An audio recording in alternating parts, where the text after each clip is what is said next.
어떻게 중력의 법칙을 발견했느냐는 질문에 내내 그것만 생각했으니까 라고 뉴턴은 대답했어요. 천재는 정답을 알고 있는 사람이 아니라 정답을 알아낼 때까지 포기하지 않았던 사람이에요. 한 가지 문제를 해결하려고 집요하게 매달렸을 때 몰입하게 되고 어느 순간 잠재력이 폭발하게 되죠. 오늘은 황농문 교수의 책 몰입을 바탕으로 잠재력을 끌어올릴 몰입 방법 3가지를 알아볼게요. 잠재력을 끌어올릴 몰입 방법 첫 번째, 어려운 문제를 끝까지 풀려고 한다. 책 몰입에는 이런 말이 있어요. 그런데도 계속 그 문제를 풀려고 생각하면 어떻게 될까? 그것도 하루도 아니고 며칠을 계속 그 문제를 해결하려고 끙끙댄다면 아마 우리 몸에서는 문제를 해결하려는 과정 자체를 대단한 위기 상황으로 받아들일 것이다. 얼마나 중요한 문제이기에 몇 날 며칠을 이 문제만 생각할까? 아마도 이 문제를 해결 못하면 죽나 보다 라고 판단하는 것이다. 그래서 우리 뇌에서는 비상사태를 선포하고 이 문제를 해결하는데 온 힘을 쏟게 되는데 이것이 바로 내가 체험한 몰입이다. 나름 노력하고 있는데 인생이 계속 정체되고 있다면 어려운 문제는 피하고 편하고 익숙한 노력만 하고 있었을 가능성이 높아요. 1학년 수준의 문제만 10년 동안 열심히 풀며 10년간 노력한 것 같겠지만 수준은 아직 1학년인 거죠. 지금 수준으로는 버거운 문제를 해결하려고 노력할 때 성장이 나오는 거예요. 현재 월급이 300만 원인 내가 감히 100억 부자가 되겠다는 목표를 진심으로 도전하고 매달리는 과정에서 그 문제를 풀어내기 위해서 내 안에 잠재력이 깨어나고 두뇌는 고도의 창의력을 발휘하게 되는 거죠. 책 몰입에는 이런 말이 있어요. 몰입 상태가 되었다고 모든 사람이 동일한 문제 해결 능력을 갖는 것은 아니다. 각자가 그때까지 축적한 지식과 사고력 등에 따라 격차가 생긴다. 바둑 1급이 몰입할 때의 능력과 10급이 몰입할 때의 판단 능력은 다를 것이다. 따라서 몰입 상태에서 보다 더 높은 수준의 능력을 발휘하기 위해서는 꾸준히 관련 지식을 쌓고 사고력과 창의력을 개발하는 것이 중요하다. 충분한 잠재력을 발휘하기 위해서는 지식의 풀을 넓혀야 돼요. 산수밖에 못한다면 아무리 몰입하더라도 당장 미적분 문제를 풀 수는 없죠. 퍼즐 조각이 많을수록 더 멋진 완성품이 탄생하는 것처럼 활용 가능한 지식들이 많다면 잠재력은 점점 더 커지는 거예요. 그래서 우리는 꾸준한 독서로 관련 지식과 인문학적 지식을 늘릴 필요가 있는 겁니다. 잠재력을 끌어올릴 몰입 방법 두 번째, 더 오래 생각한다. 책 몰입에는 이런 말이 있어요. 1분밖에 생각할 줄 모르는 사람은 1분 걸려서 해결할 수 있는 문제밖에 못 푼다. 60분 생각할 수 있는 사람은 그보다 60배나 난이도가 높은 문제를 해결할 수 있으며 10시간 생각하는 사람은 그보다 600배나 난이도가 높은 문제를 해결할 수 있다. 하루에 10시간씩 10일을 생각하는 사람은 6000배의 난이도까지, 100일을 생각하는 사람은 6만배의 난이도까지 해결할 수 있다. 앞에서도 언급한 것처럼 천재와 보통 사람 사이의 지적 능력 차이는 질보다는 양의 문제이다. 성공한 사람은 더 똑똑한 사람이 아니라 더 많이 생각한 사람이에요. 일론 머스크는 20대에 창업을 했을 때 깨어있는 모든 시간을 일을 했고 아직까지도 그는 주 120시간을 일하고 있죠. 말 그대로 머스크는 하루 종일 일 생각만 하기 때문에 남들은 미처 닿지 못한 생각들까지 하게 되면서 비범한 아이디어가 나오는 거예요. 우리는 어려서부터 주입식 교육을 받은 영향 때문인지 한 가지 생각을 깊이 해본 적이 거의 없어요. 안 배운 문제라면 모른다고 넘어가 버리죠. 해결책이 떠오르지 않는 문제는 모르는 문제가 아니라 더 많이 고민해봐야 하는 문제인 거예요. 책 몰입에는 이런 말이 있어요. 위대한 발견은 진정한 의미에서 우연히 얻어지는 것이 아니다. 우연한 영감에 의한 위대한 발견 뒤에는 그러한 영감을 얻을 때까지 오랫동안 피나는 노력을 기울인 사람들의 정성이 있었다는 것을 간과해서는 안 된다. 주어진 문제에 대해서 자나깨나 깊이 몰입해서 생각할 때, 그래서 그 문제를 푸는 의식적인 노력이 수면 중에도 연속될 때 수면 상태에 활성화된 뇌가 적용되고 그 결과로 문제가 풀리는 것이다. 영감은 우연히 오는 게 아니에요.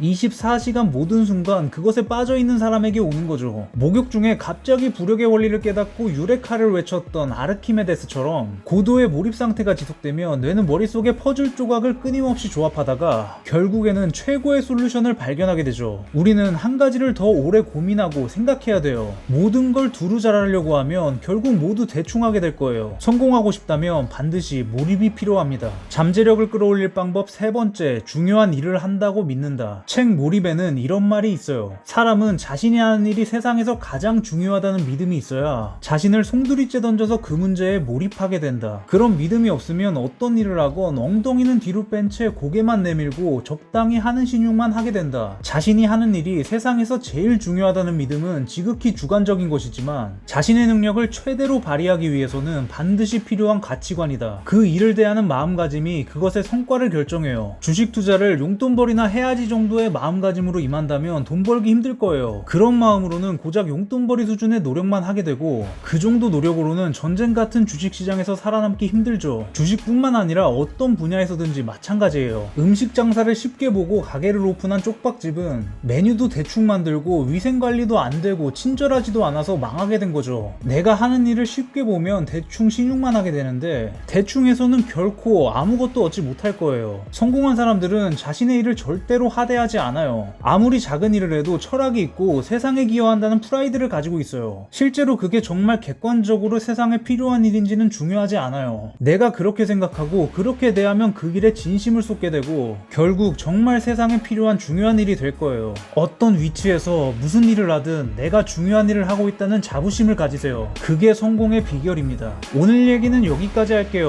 모두 100억 법시다.